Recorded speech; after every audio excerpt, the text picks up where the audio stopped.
todo está en franco deterioro. Encontramos las finanzas públicas, que es la parte que ahí me toca, pero sin embargo, en esa parte de las finanzas, pues nos toca a nosotros ser el último eslabón en la solución de los problemas, es decir, pagar una obra, por ejemplo, ahí es donde cae todo con nosotros al final para dar el resultado que el señor gobernador instruye y que él nos instruye que sea de ya. Es una frase que nos dice de manera muy constante: quiero que de ya quede resuelto este asunto, que de ya se resuelva este otro.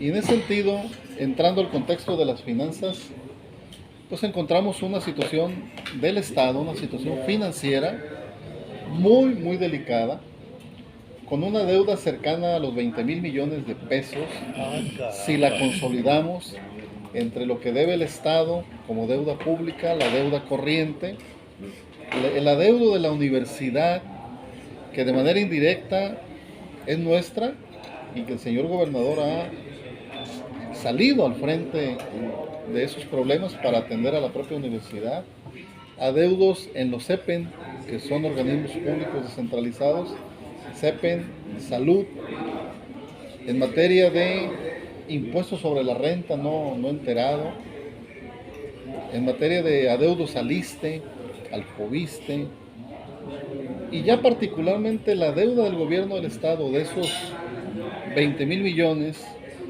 andaba rondando los 10,000, entre 5,800 millones de deuda pública con Banobras y otros dos bancos, el adeudo con el SAT, que era de 2,750 millones de pesos, de los años 2014 a 2021, se acumularon impuestos no enterados al SAT por parte del gobierno del Estado, retenidos los trabajadores, pero no enterados.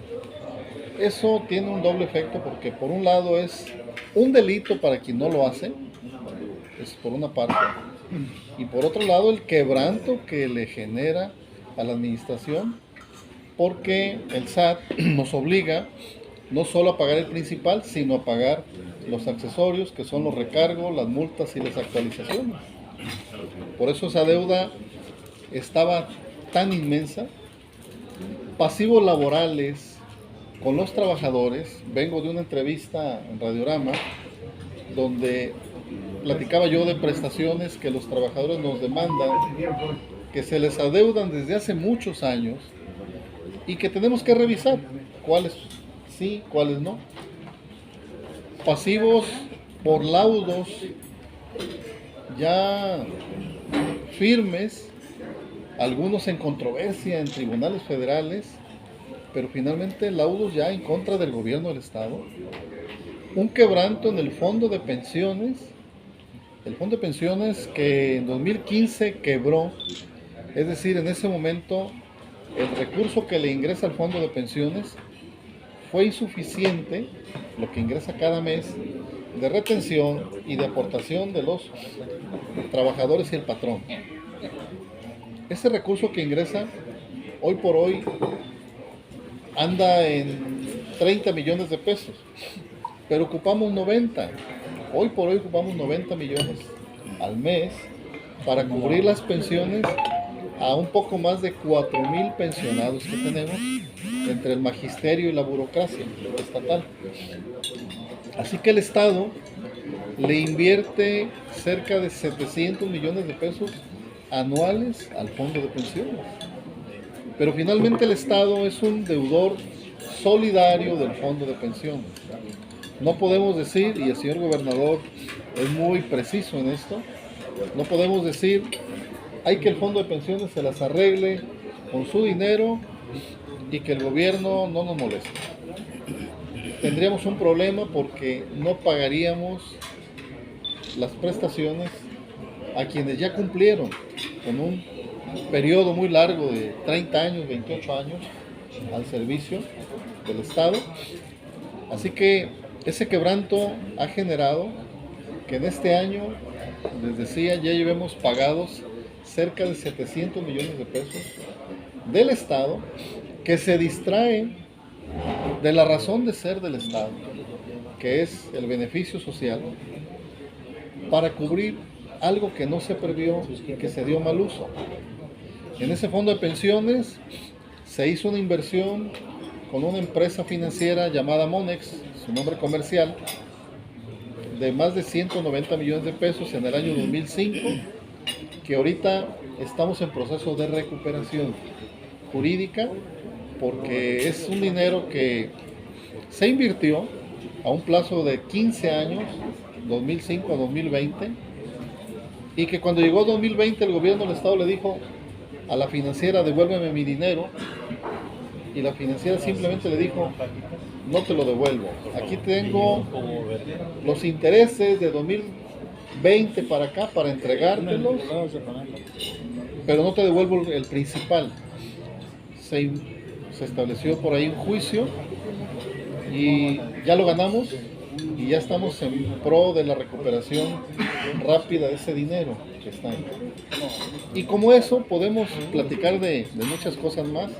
Eso solamente es una parte de lo que está reconocido en estados financieros, porque la deuda social de la que habla el señor gobernador, ¿cómo la cuantificamos? ¿Cómo le ponemos precio a un puente, a las calles, a una carretera, a todas las plantas de drenaje, de lagunas de oxidación, plantas de tratamiento, que están todas obsoletas y que generan inundaciones en la ciudad de Tepic, por ejemplo? ¿Cómo le ponemos precio? Eso es muy difícil de cuantificar. Llevamos a esta fecha, con ese empuje que el señor gobernador tiene, ya 1.500 millones de pesos en obra ejecutada y en proceso en el primer año, con recursos propios, con dinero que se ha venido captando en la recaudación de los ingresos propios. Creo que ese es un escenario ahorita muy general que les quisiera plantear, y bueno, eso ahí da para muchos temas, seguramente. Sí, claro. Hay materia para muchas preguntas, para muchos comentarios de parte de ustedes. Me reitero a sus órdenes y aquí estamos listos. Bueno, compañeros, Quiero, ¿me permite? si me permites, Oscar, quiero informar a las compañeras y los compañeros de la UCAN que me permití hacer dos invitaciones muy especiales a este desayuno. A nuestro compañero y amigo, el poeta Octavio Campa Bonilla, presidente de la APENAC, quien muy gentilmente me invitó también inclusive a pertenecer a la APENAC, y ya tengo ahí militando algún buen tiempo.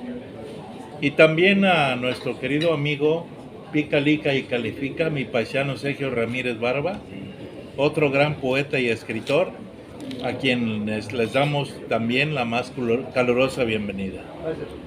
Quiero, si me permiten, apuntar los nombres de las compañeras y compañeros que van a hacer uso de la palabra, rogándole a Oscar que coordine esta actividad.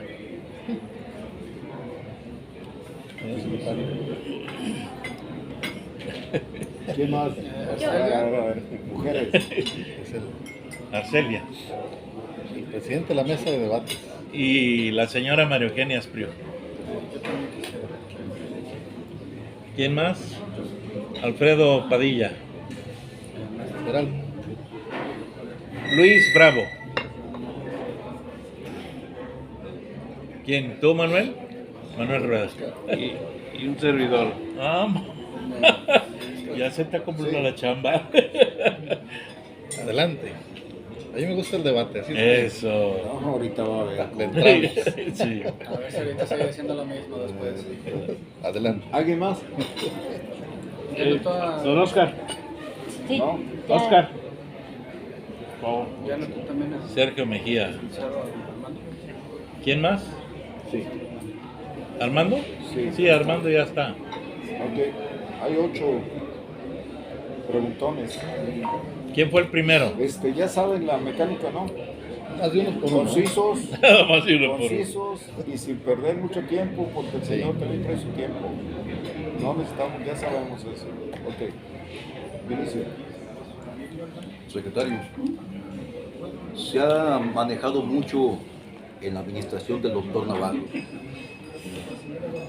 que se está pugnando por justicia social, ¿Sí? un bienestar con justicia social a partir de la recuperación del patrimonio que ejercicios indebidos de administraciones antecesoras se efectuó.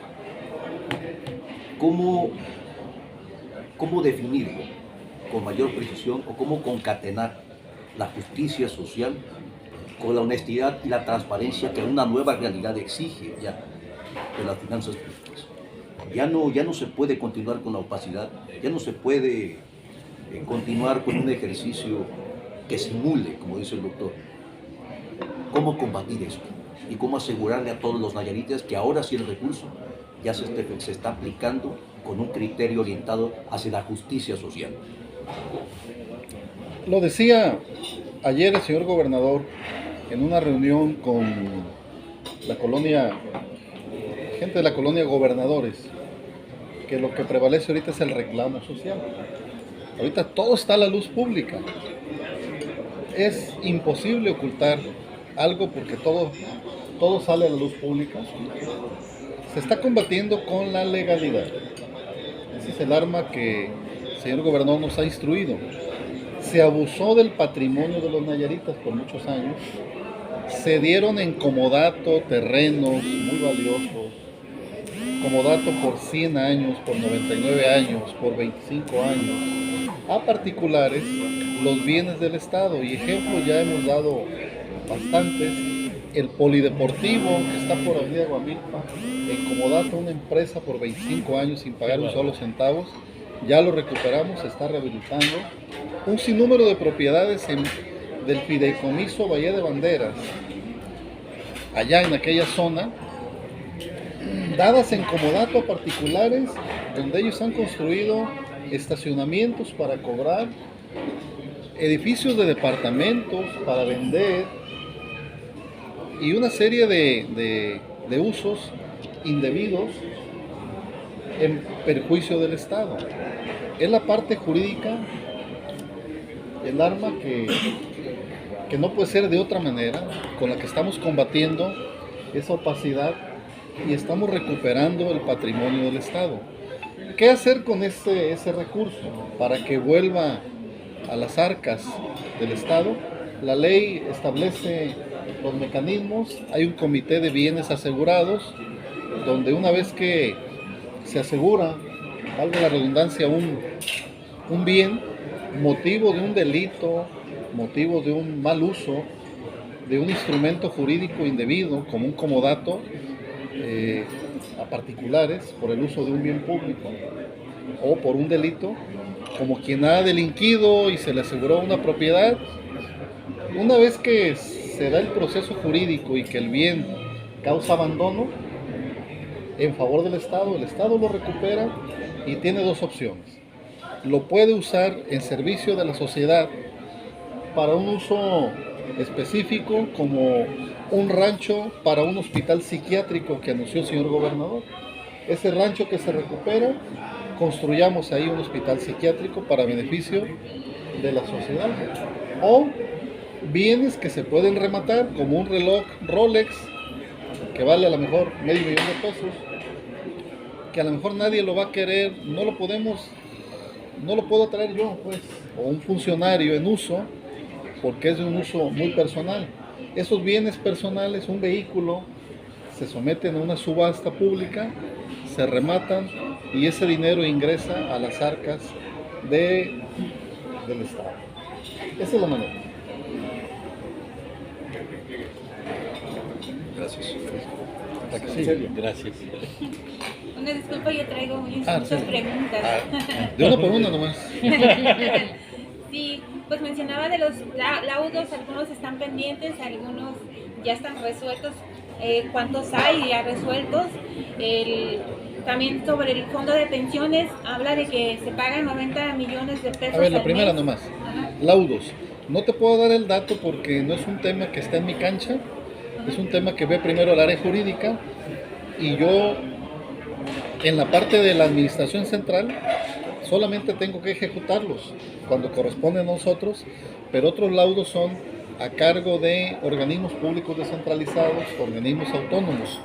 Por eso yo no te podría dar el dato de cuántos ni a cuánto equivalen, porque también es difícil cuantificar, ya que lo que se reclama al principio en el juicio a veces no necesariamente es lo que se paga al final, ¿verdad?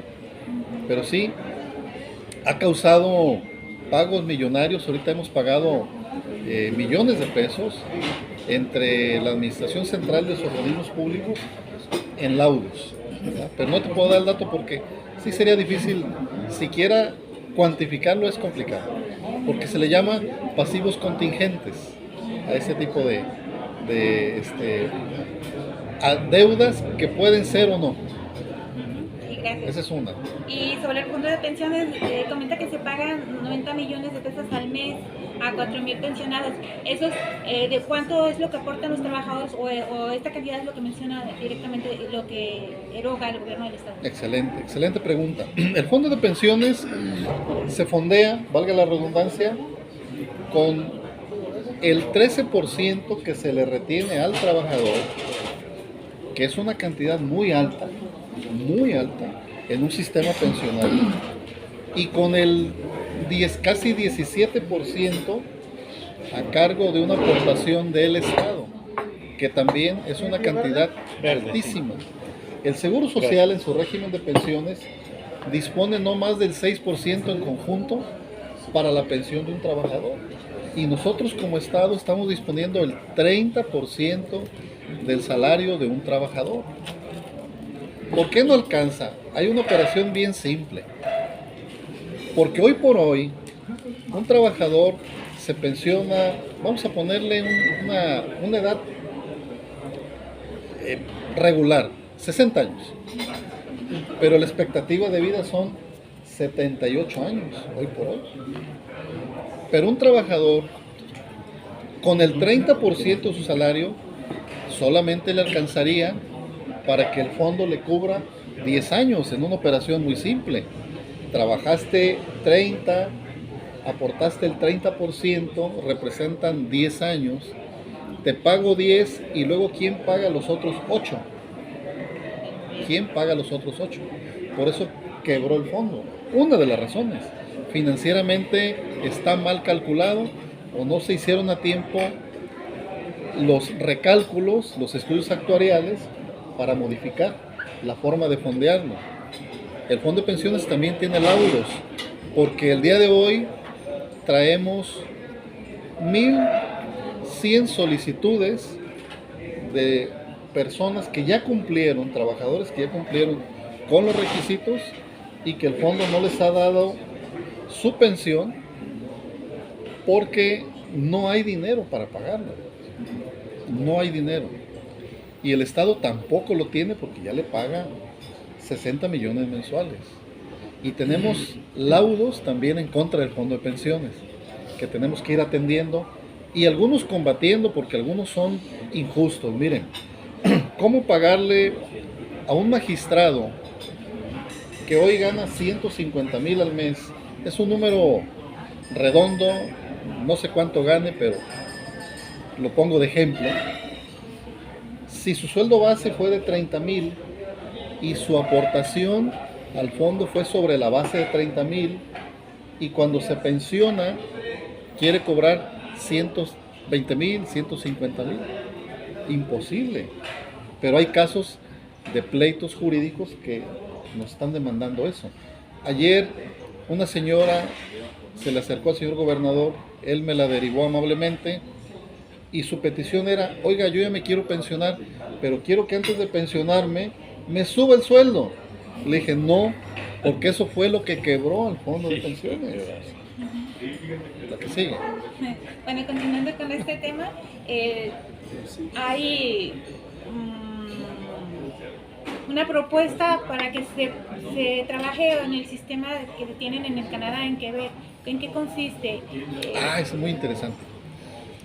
Miren, Hay un modelo muy exitoso en Quebec, Canadá, donde los fondos de pensiones de los trabajadores se administran por un grupo de expertos que busca inversiones en el mundo redituables, seguras, que den los mejores rendimientos al trabajador para que el fondo siempre tenga no solo las aportaciones del trabajador y del patrón, sino aparte rendimientos financieros que fortalezcan a ese fondo.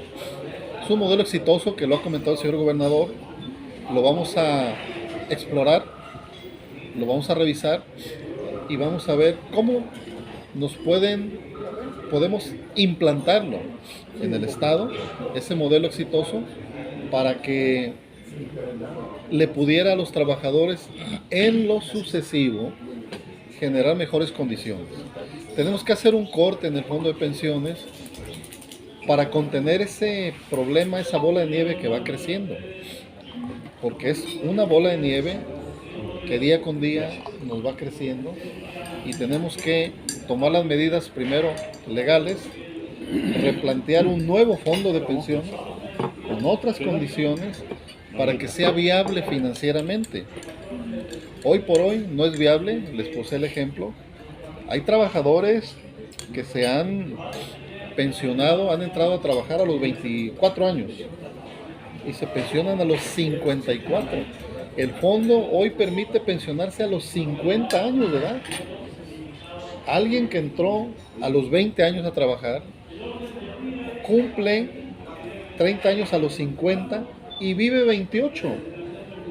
Imposible financiarlo. Entonces, estamos estudiando ese modelo de Quebec para ver en su momento qué bondades tiene, porque es el más exitoso.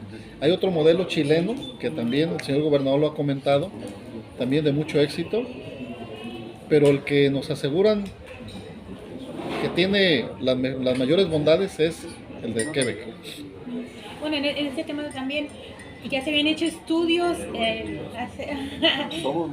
habían hecho estudios en algunos municipios, en algunos municipios sobre este fondo que el fondo de pensiones se había previsto que iba a quebrar y que ya no se iban a poder pagar las pensiones.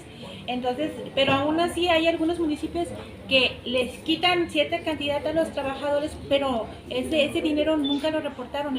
Creo que cada trabajador le descuenta, ¿no? A los activos. No, voy a hacer una precisión. Ajá, sí. El fondo de pensiones solamente es para los trabajadores del Estado. Los municipios hoy por hoy no tienen un fondo de pensiones. Ellos tienen un esquema combinado. Los municipios, si mal no recuerdo, porque yo empecé en la tesorería de Jalisco a los 16 años a trabajar ahí, y recuerdo muy bien que el municipio en ese tiempo ya le pagaba el seguro social, ya tenía inscritos a sus trabajadores en el seguro social. Entonces los municipios, creo que hoy por hoy la mayoría tienen ese esquema de cobertura con el seguro social, solamente para los trabajadores de base. El seguro social, cuando llega el momento de los trabajadores en su pensión, les da una pensión y el municipio les complementa, porque el municipio los jubila por edad, por años de servicios, y es un esfuerzo complementario entre la pensión del IMSS y la jubilación a que tienen derecho, de acuerdo a lo que tienen convenido laboralmente entre sindicato y patrón en los municipios. Gracias. Tengo muchas gracias. Señora. Gracias. Buenos días, Julio César. Muchas gracias por esta amplia explicación tan detallada y cuidadosa que denota el conocimiento profundo que usted tiene del trabajo que desempeña, lo cual Gracias. me da mucho gusto y me entusiasma la frase que usted dice, que repite el señor gobernador frecuentemente cuando dice: quiero que las cosas se resuelvan prontamente. Sí. Eso es precioso. Ahora yo quiero preguntarle, como dije con relación al presentarme, soy presidenta del Grupo de la Tercera Edad de Nayarit hace institución fundada hace 40 años. Me acuerdo, sí. ¿Qué recursos, quiero saber si aún el Estado admite o tiene o dispone de recursos para ayudar a esas asociaciones civiles que sirven a la población necesitada o a la población, por ejemplo en el caso nuestro, Selecta? ¿Hay algún recurso como se hacía antes? Había un espacio para ayudar a esas asociaciones civiles. ¿Lo hay aún? No. Encontramos un presupuesto rebasado.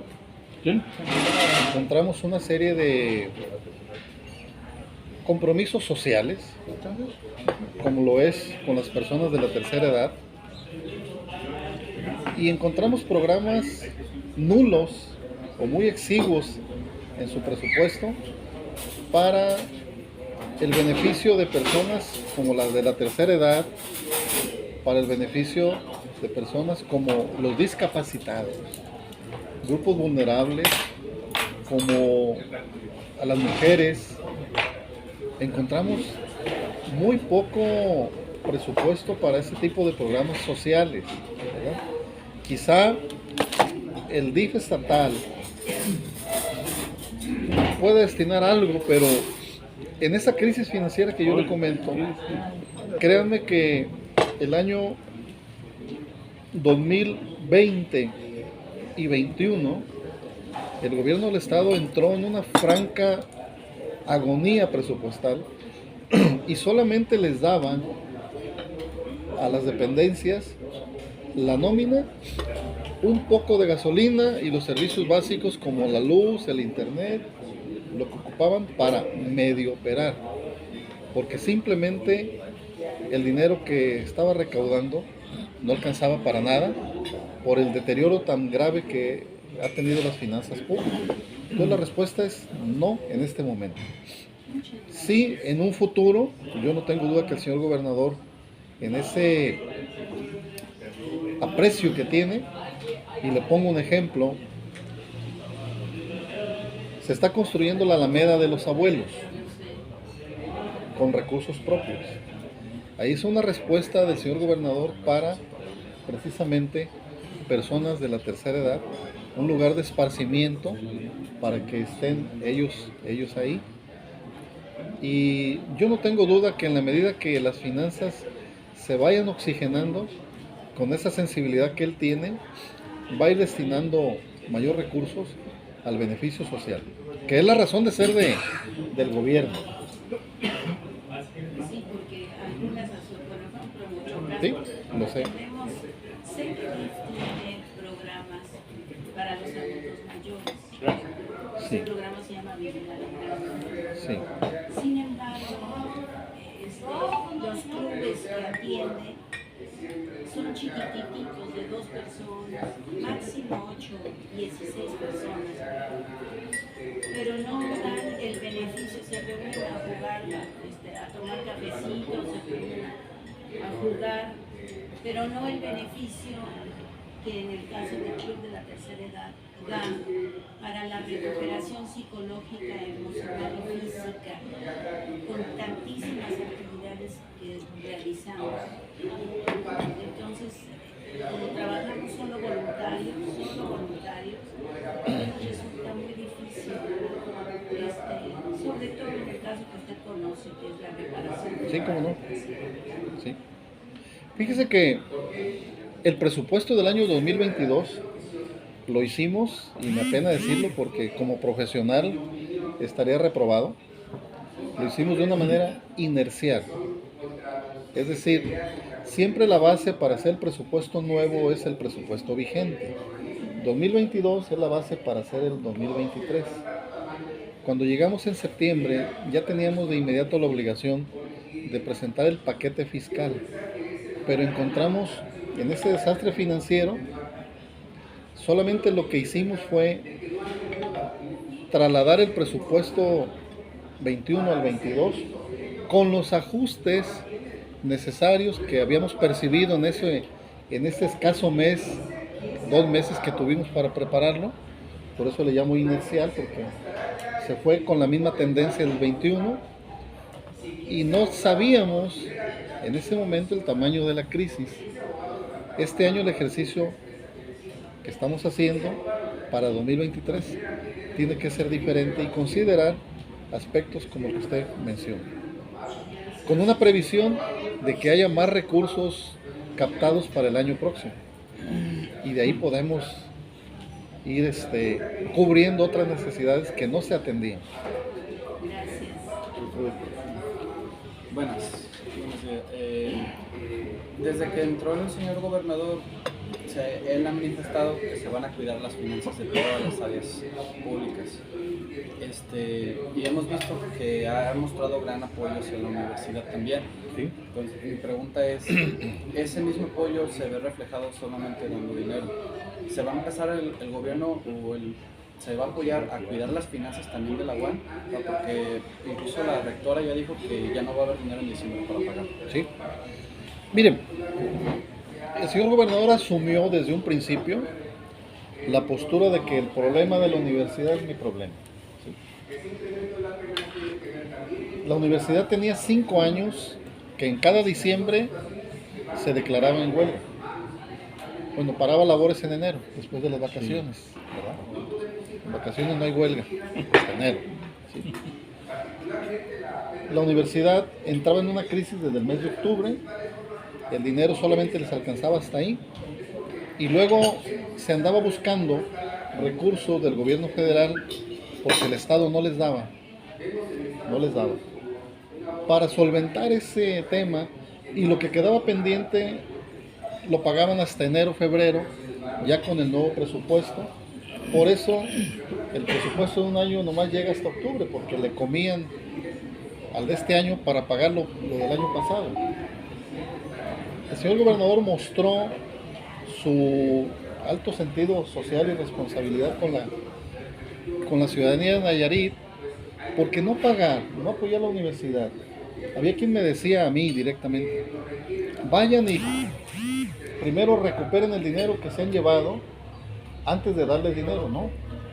Los procesos para recuperar, que ya están en marcha, como un juicio en contra de un ex rector, ayer lo decía el gobernador, por 500 millones de pesos, ahí están en juego. No, los estudiantes no pueden esperar a que se resuelva un juicio para que les den clases. No podemos parar la universidad. En ese sentido, el año pasado el señor gobernador estuvo, a mí me tocó ir con él, con el rector, a la Secretaría de Hacienda, a buscar recursos adicionales. A fin de año, la SEP le dio 200 millones adicionales para fin de año a la universidad, y el Estado le prestó, pero pedimos prestado nosotros para prestarle a la universidad, lo cual apenas estamos recuperando, queriendo recuperar. Imagínense el compromiso social del señor gobernador en hacer esto, que de por sí las finanzas muy comprometidas se comprometen más. Se le prestó a la universidad 170 millones en diciembre. Gracias a eso se pudo pagar los salarios, el aguinaldo, y la universidad por primera vez no se paralizó. Pero la exigencia del señor gobernador ha sido, ¿qué vas a hacer adentro? En ese respeto de la autonomía de gestión que tiene la universidad, tú también tienes que ordenarte, universidad, por dentro. Y el otro día el señor gobernador dijo, a ver, yo no puedo permitir que me sigan viendo la cara de tonto, pues así lo dijo él, si nomás el esfuerzo es de acá, también el esfuerzo tiene que ser de allá, ¿verdad? Porque hubo un caso sonado donde se autorizaron nuevas plazas recientemente, que luego se echó abajo, porque precisamente el señor gobernador les dijo, oigan, pues los estamos ayudando, les dimos una gran ayuda con el Banco Banorte, tenía una deuda de corriente ahí de 201 millones de pesos. El gobierno modificó la ley, incrementó el impuesto, destinó en la ley dos terceras partes para pago de deuda, y gracias a eso recaudamos 60 millones que el patronato de la universidad le dio a Banorte en una renegociación.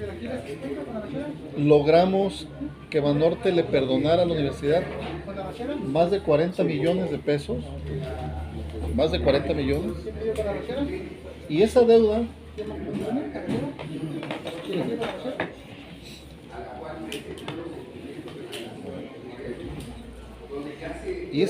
de 201 millones de pesos quedó en 97. Ahorita ya le abonaron 17, ya ven 80. Y se va a pagar un poco más de un año. De los 5 reestructurados se va a pagar en poco más de un año. Solo le ayudamos a la universidad a reestructurar su deuda, pagando el gobierno 225 millones, 232 millones, con el IMSS. La universidad le debía al IMSS 1.700 millones de pesos. Y al Infonavit 770 millones de pesos. El gobierno va a dar un terreno adicionalmente. Son medidas, pero se le pidió a la universidad que cambiara la modalidad en la que están cotizando. Porque ahí la universidad, y dicho por el propio IMSS, estaba pagando doble. Le pagaba al IMSS el ramo de pensiones y tenía su propio sistema de pensiones interno. El IMSS le dice, ¿por qué me pagas doble? El propio IMSS es una autoridad fiscal. Le dijo, universidad, despierta, me estás pagando de más. Forzamos, porque es un acuerdo del Consejo General, a que cambiara la modalidad para que redujeran el pago mensual y bimestral del IMSS y con ese ahorro pagarlo atrasado. Entonces creo que la voluntad política y social del gobernador con Nayarit está plenamente demostrada en lo que se refiere a la educación superior. Una pregunta adicional, si se puede. Usted ahorita mencionó que uno de los problemas era de que, se empezaran las huelgas de la UAN en octubre, ¿era porque el gobierno no daba esa parte? No, miren, el gobierno federal y el gobierno del estado cumple puntualmente con el presupuesto. Gobiernos anteriores. No podría precisarlo. Lo que sí les puedo decir, no puedo precisar de los gobiernos anteriores, pero lo que yo sé es que el presupuesto asignado para el año del gobierno federal y del gobierno del estado sí se entregaba en su totalidad, pero no alcanza por otro tipo de compromisos que la universidad tiene. Miren, otro dato que les voy a dar, y no dicho por mí, lo aclaro, ¿eh? Porque luego Verónica Ramírez, que no está aquí, le pone palabras adicionales a mis comentarios, ¿no? Dicho por el Seguro Social. Sí. El Seguro Social en una mesa nos dijo, la universidad en 4 años creció 1,000 plazas. 1,000 plazas afiliadas al IMSS. Qué barbaridad. Dicho por el IMSS. Luego ya el rector nos dijo, no, miren, fueron ajustes, fueron entre altas y bajas, etcétera, etcétera. Esos son los comentarios que yo les puedo dar en ese sentido. Y eso hace que el dinero, Alfredo, que presupuesta el gobierno federal y estatal, y que nosotros, por ejemplo, en este año 2021, puntualmente le entregamos a la universidad el subsidio estatal, puntualmente. Así que no creo que sea por eso, más bien es el exceso en el gasto rebasa la capacidad presupuestal. Si ya sabes que el gobierno, entre el gobierno federal y estatal tienes un techo, no sé, de 500 millones, pues lo más lógico, como lo hacemos nosotros en nuestras casas, si ya sabemos que ganamos 20 pesos, nos tenemos que ajustar en nuestro gasto a 20 pesos. Es una cuestión elemental. Elemental, claro. Luis, bueno, antes que nada, gracias por acompañarnos. Provecho Bueno, para todos. Provecho. Yo sí tengo una pregunta, pero lo voy a poner en contexto Adelante. antes de. Desde la primera campaña para gobernador he venido apoyando al doctor. Siempre, siempre he estado a su lado, Sí. pensando en que en el momento que él llegara, la situación para la cultura iba a ser diferente. ¿Cuál ha sido mi sorpresa? De que pues no hay diferencia en lo que a cultura se refiere. Desde el 2018 el presupuesto de cultura comenzó a aumentar. En 2018 tuvimos 57 millones de pesos, hoy creo que anda en 96 millones de pesos. Es el mismo número de trabajadores, supuestamente a palabras de la directora, los que integran la planta laboral del Consejo Estatal para la Cultura y las Artes, el CECAR. Hoy no contamos con proyectos sustantivos, ninguno existe. Hoy no contamos con programas, ninguno existe. No hay cuentas de lo que pasó con el presupuesto del año pasado. No sabemos nada, no hubo tampoco nada, ninguna actividad, no hubo Festival Amado Nervo. Pero no tenemos noción de qué pasa con el presupuesto de cultura. Cuando acudimos con los diferentes directores que han estado al frente del SECAR, pues la excusa es: el de finanzas no nos entrega el recurso, o no hay recurso, pero todos los caminos llevan a usted. Todos. A mí me llama mucho la atención lo que ha estado pasando. Nosotros estuvimos en campaña con el doctor y la prueba está en el Plan Estatal de Desarrollo. Aquí están nuestras propuestas con punto y coma del movimiento cultural independiente plasmadas aquí en el Plan Estatal de Desarrollo en el área de identidad. Yo dirijo una asociación independiente, formadora. Hemos profesionalizado gente desde 1999. Y me llama mucho la atención que el SECAN se ha venido colgando de nuestro trabajo para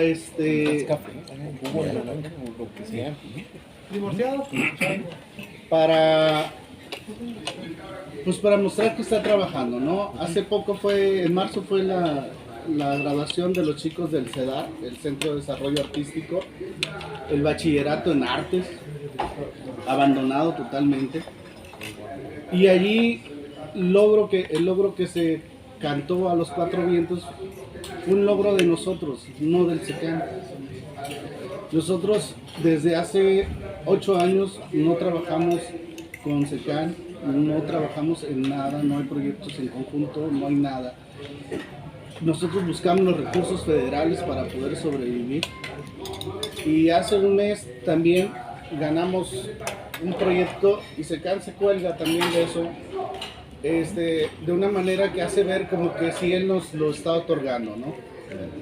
Y hace algunos días logramos que 3 chicos nayaritas ingresaran a la Escuela Nacional de Arte Teatral. Eso es histórico para el estado. Solo 36 chicos de todo el país lo logran y 3 son nayaritas.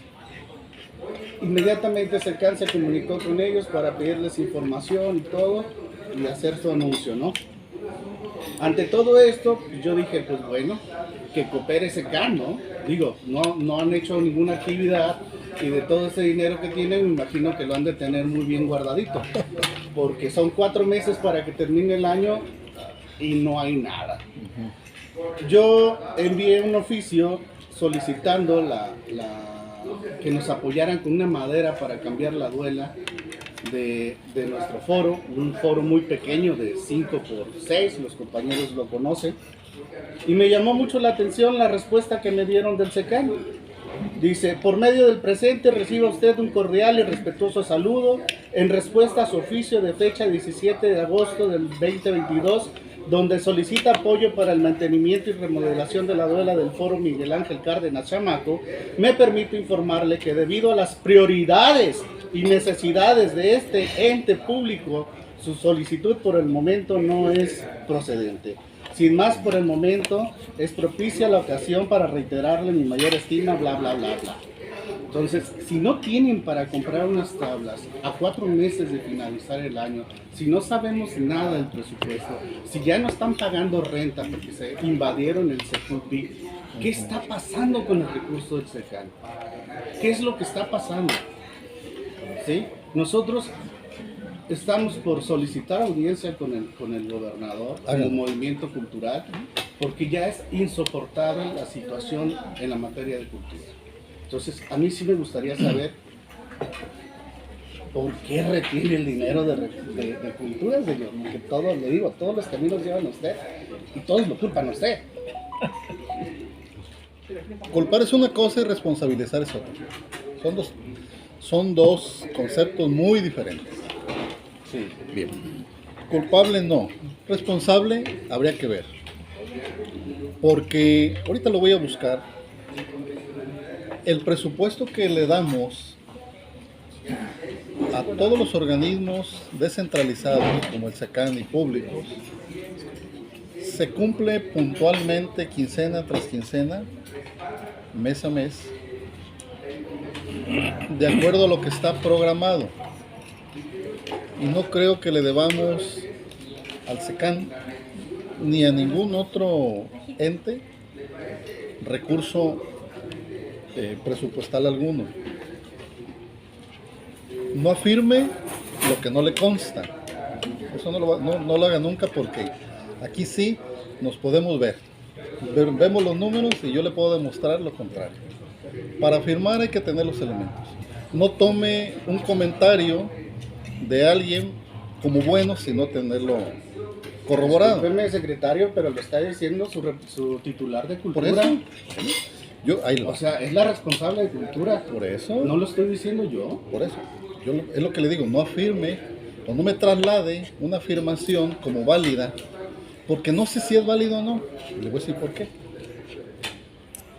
Casi todos los entes han requerido en este año una ampliación presupuestal. Y lo comentaba hace rato. El presupuesto que recibimos del año 2021 era un presupuesto donde solamente se le daba a los organismos salarios, renta, luz, 3 litros de gasolina, el mínimo indispensable, porque en primer lugar el tema de la pandemia fue un buen motivo para no estás moviéndote, te doy menos presupuesto. Pero el año 2022, lo que presupuestamos para todos los organismos está calendarizado y se les da quincenalmente y no le debemos nada al SECAN. Si hay peticiones extraordinarias al presupuesto que a lo mejor no hemos atendido, esa es otra cosa.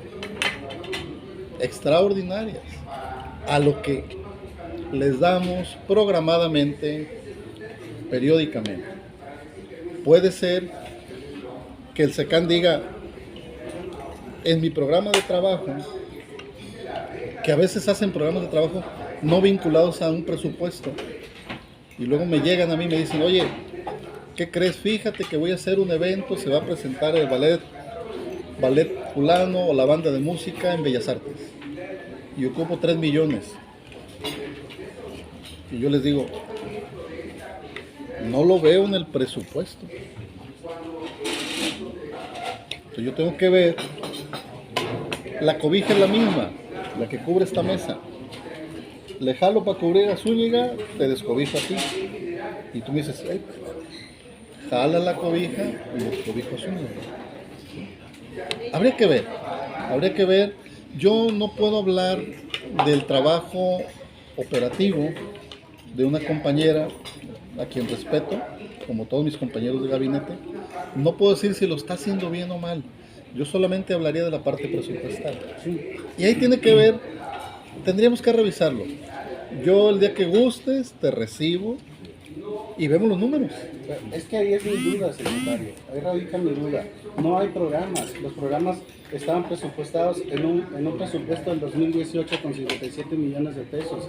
Y teníamos por lo menos 5 programas y 5 proyectos sustantivos. Hoy no existe ninguno de ellos y tampoco están pagando renta. Y hay un presupuesto mayor. Entonces, ¿qué está pasando? Hay que preguntárselo a ella. Mi labor es asignarle el presupuesto. Esa es mi labor. ¿Cómo se distribuye? ¿Cómo lo están haciendo? No podría opinar porque no tengo los elementos aquí en este momento. Si quieres, te ofrezco el día que gustes. O si ustedes dicen, vamos a buscar al señor gobernador, ya lo dijo él atiende los reclamos sociales, ¿verdad? Háganlo. Tienen la libertad de hacerlo. Y a lo mejor ese día me llama, porque a mí, yo participo en muchas reuniones con él, con todos los grupos sociales, porque inevitablemente casi todo tiene que ver con la parte de presupuestaria.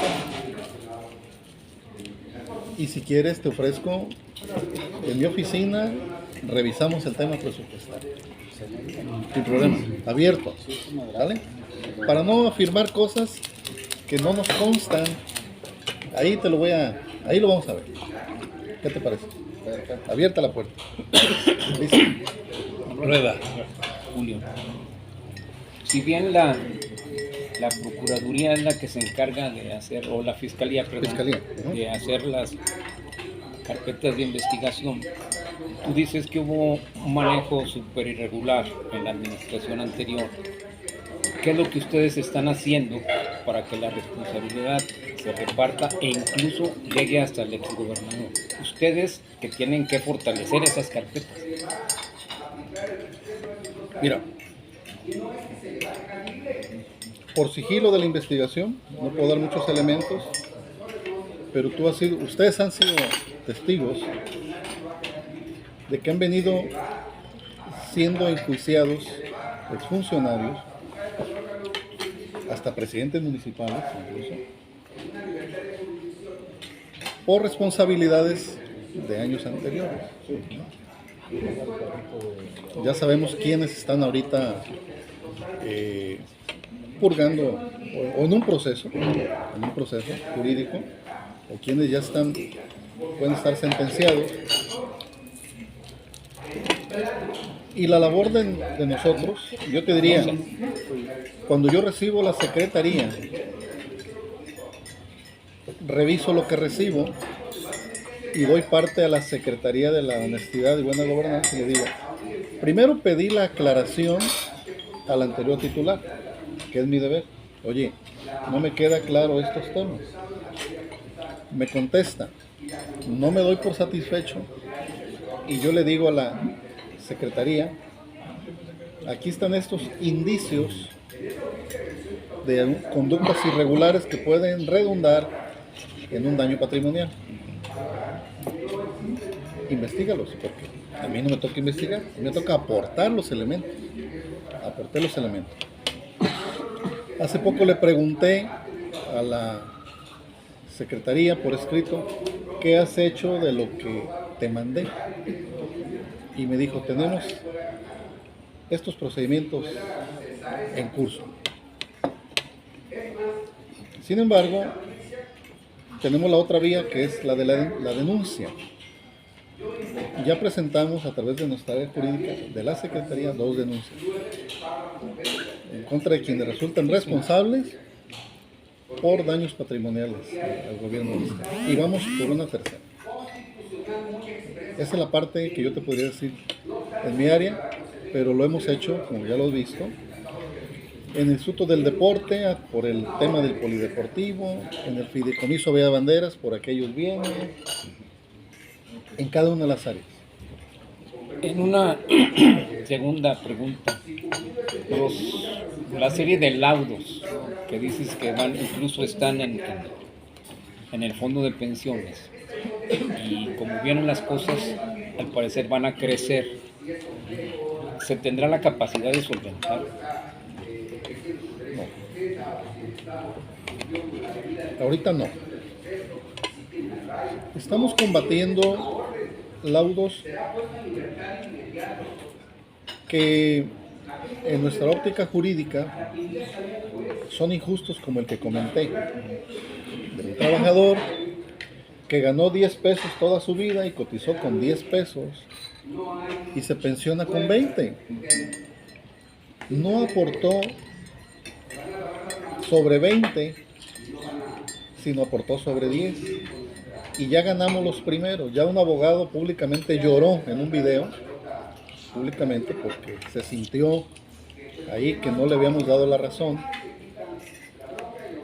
Y bueno, los juicios así son, se ganan, no se pierden, el juez determina quién tiene la razón. Ya hemos ido conteniendo, porque antes nos ganaban todos los juicios nos los ganaban. Hoy los casos de éxito han sido mayores ya a favor del Estado, en temas laborales.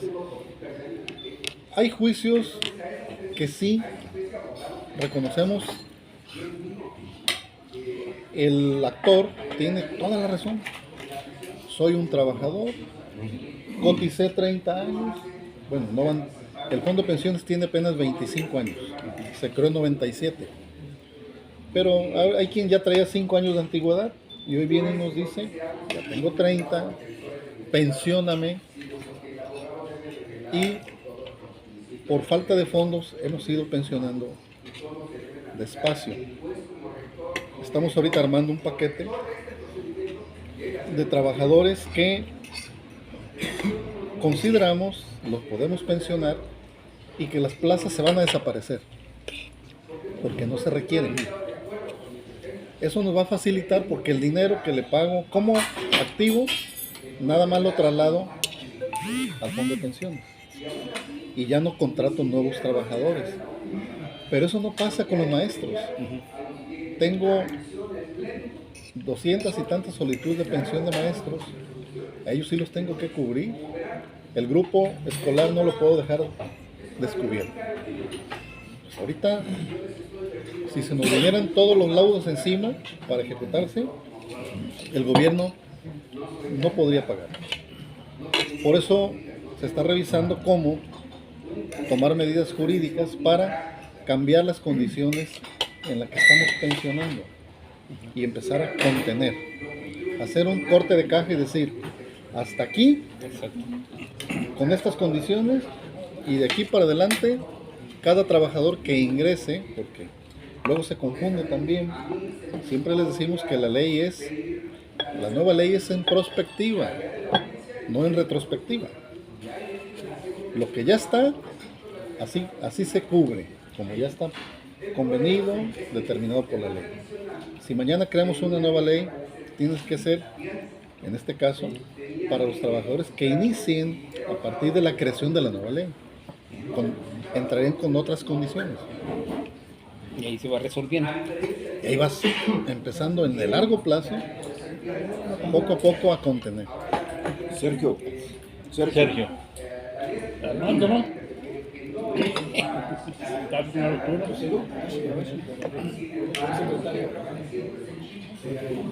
El conflicto entre el gobernador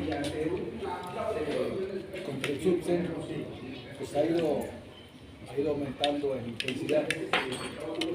Y la pregunta es si el gobierno del Estado haya dicho que no son los trabajadores los responsables de la crisis económica del Estado, sino que los responsables han sido los funcionarios rateros, que a través de las diferentes administraciones gubernamentales han ido adjudicados de sueldos, han desviado recursos, y han hecho un sinnúmero de actos de corrupción. Todo se les quiere achacar a los trabajadores. ¿Cuál es su punto de vista? En primer lugar, el señor gobernador siempre ha mostrado un profundo respeto por los trabajadores y sus derechos laborales. En segundo, el pleito no es contra los trabajadores. no hay un pleito contra los trabajadores. A los trabajadores no los hemos agredido, al contrario. El año pasado les pagaban las quincenas 3 días después. El fondo de ahorro que era en diciembre se les pagaba en abonos en julio, agosto, 6 meses después. Jamás ha dicho el señor gobernador que los trabajadores son los responsables de la crisis. Tampoco.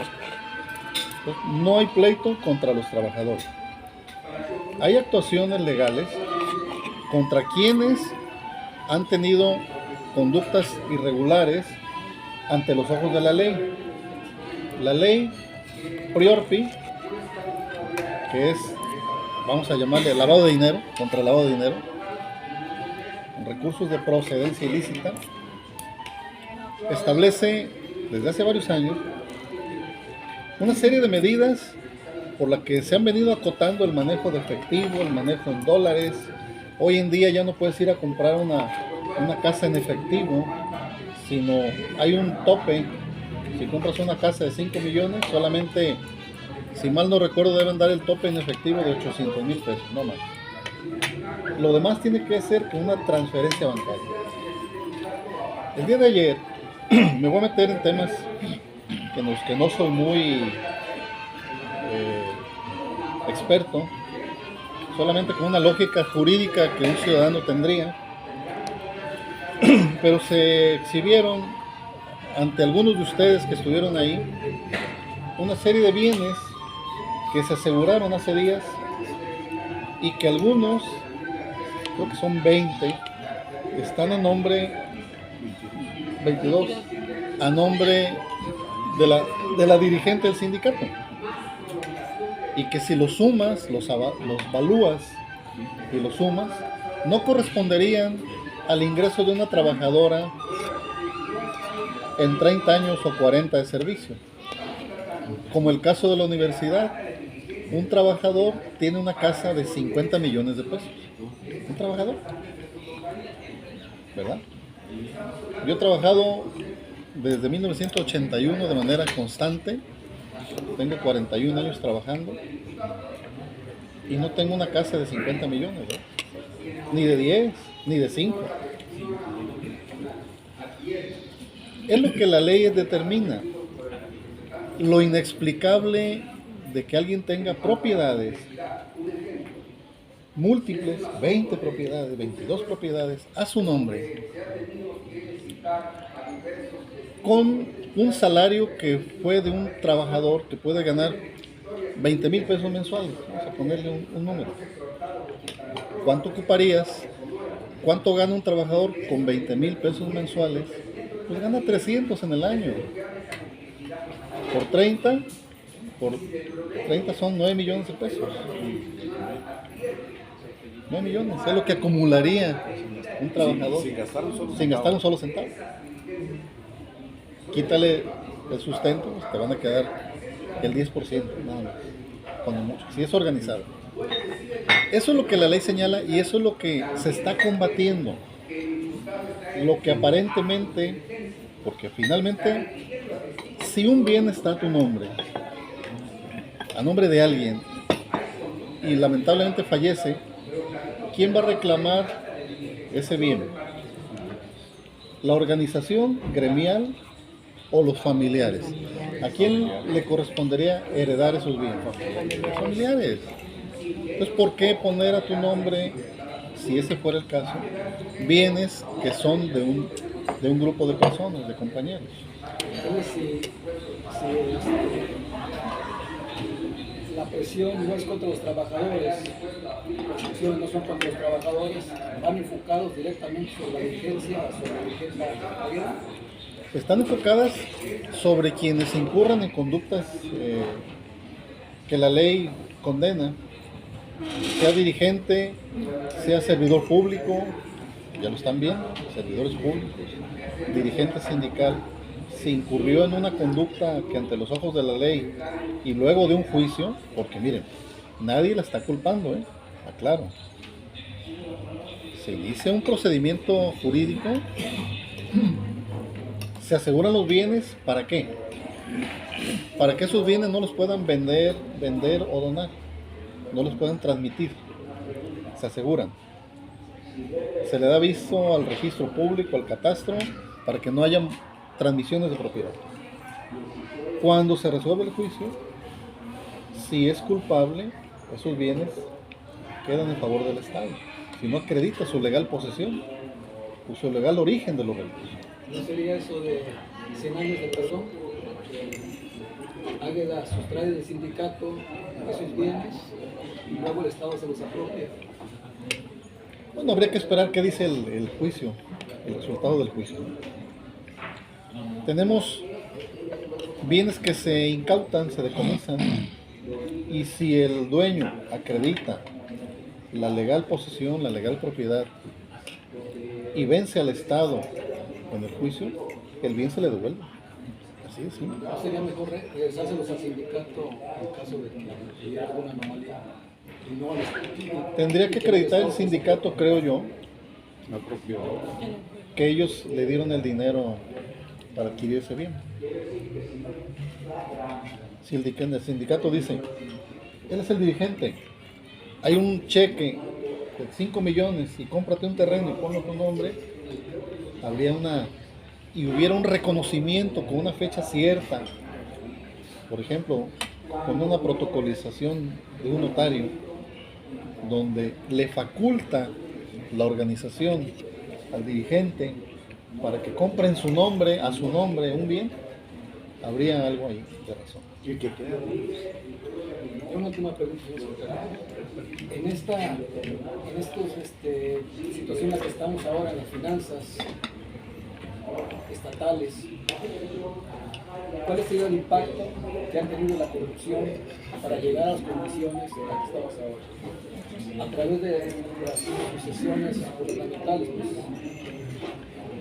desde su punto de vista, ¿cómo se han conducido los gobiernos estatales anteriores para que lleguemos a todas esas personas que estamos viviendo? Es una pregunta muy amplia. Mira, yo soy auditor y soy auditor forense, además. Es decir, con una microespecialidad en fraudes.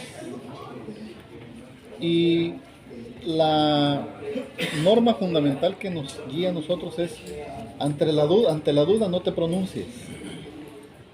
Por lo tanto, como es una pregunta muy general, y yo no podría establecer un juicio sin tener elementos concretos para decir hubo corrupción en este gobierno o en esta administración, porque no tengo los elementos. Lo que sí afirmo es que las finanzas entraron en un franco deterioro porque no tuvo el manejo adecuado. Manejar las finanzas no es cosa menor, menos las del Estado, porque tenemos que equilibrar lo que ahorita comentaba con nuestro amigo, el presupuesto, las obligaciones que se tienen. Por ejemplo, mal manejo, retener el ISR y no pagarlo. ¿Por qué? No hay una razón. Si yo te pago 10 pesos a ti, te doy 9, retengo 1, mi gasto es de 10 pesos. Yo debo obtener 10 pesos para pagar tu sueldo. 9 para ti y 1 para el fisco. Te pago 9 en la quincena y le entero al fisco 1 el mes siguiente. Pero lo peor, mal manejo, ¿por qué? Porque hoy por hoy el fisco federal le regresa a los estados y municipios el ISR retenido y enterado correctamente. Te lo devuelve no como una devolución de ISR, sino como un ingreso participable en el grupo de participaciones federales. Razón de más, voy a pagar un sueldo en 10 que me cuesta 9, qué bonito, nomás es el proceso correcto. Eso lo estamos haciendo nosotros desde septiembre. Desde septiembre, más o menos, el gobierno del estado paga 30 millones de ISR al fisco, que retiene el mes anterior y lo paga el mes siguiente, y luego el fisco te devuelve lo que corresponde a el pago con el dinero estatal. Mal manejo. Ese es un ejemplo. ¿Por qué deberle al fisco si es bien fácil pagar y recuperar? Ahí sí te puedo decir concretamente, sí, un mal manejo. ¿A dónde mandaron el dinero? No sé. Ahí sí yo ya no te puedo decir. Ese dinero que debieron de haberle enterado al fisco, ¿a dónde se fue? No puedo decirlo. Pero sí puedo decir que no se pagó, que hay una responsabilidad legal, penal incluso, para quien no lo pague. Pero ahí no hay ningún Salud. tipo de, no hay ningún tipo de investigación. Sí, claro que la hay. Claro. En curso. Sergio. Sí, perdón, inevitable no tocar el tema de Doña Águeda, pues. Se dice que les van a quitar lo que están como prestaciones a los trabajadores. Buena pregunta. Se dice que no se está atacando a los trabajadores, sino a la dirigente sindical. Pero al quitarles las prebendas, esas que tienen, sí se afecta a la clase trabajadora. Pero ahora hay que ver, está plenamente ya comprobado si esas prestaciones, algunas de ellas no son conquistas laborales ya plasmadas en la ley, en su contrato colectivo de trabajo, porque decía una persona que es como las pensiones a los expresidentes, se les quitaron porque no estaban legalizadas, ya era más un decreto, se les va a pagar esto, eso. Así las prestaciones que tienen ahorita los burócratas, algunas deben estar bien sustentadas, ¿sí? Otras posiblemente no, esas sí se les pueden derogar, pero también se dice también en la nueva ley de justicia laboral que a los trabajadores de nuevo ingreso ya no van a ganar lo mismo que están ganando los que ya están, los anteriores, no sé si me explique. ¿Sí se van a ganar lo mismo? Sí, pero ahí ya entra también, porque según el secretario general del gobierno, Juan Echegaray, dice que se les va a pagar a los burócratas de acuerdo con la Ley Federal del Trabajo. Pero ahí con esta disposición de que los de nuevo ingreso van a ganar ya muy diferente a los antiguos, ahí ya se está discriminando. Y entra también ahí la Ley Federal del Trabajo que dice que a trabajo igual, salario igual. Entonces ahí no se les puede cortar unas prestaciones a los de no ingreso que a los que ya están, y va a haber más conflictos para el gobierno todavía. Ya, gracias. Qué bueno que lo pregunta, es un tema que tocamos ahorita en la radio, en Radiorama, nomás que ahí el tiempo es muy corto. Aquí voy a tratar de ser más explícito. Miren, lo voy a partir en dos partes. El día 6 de septiembre, el señor gobernador emitió un acuerdo administrativo, me dice para acá, para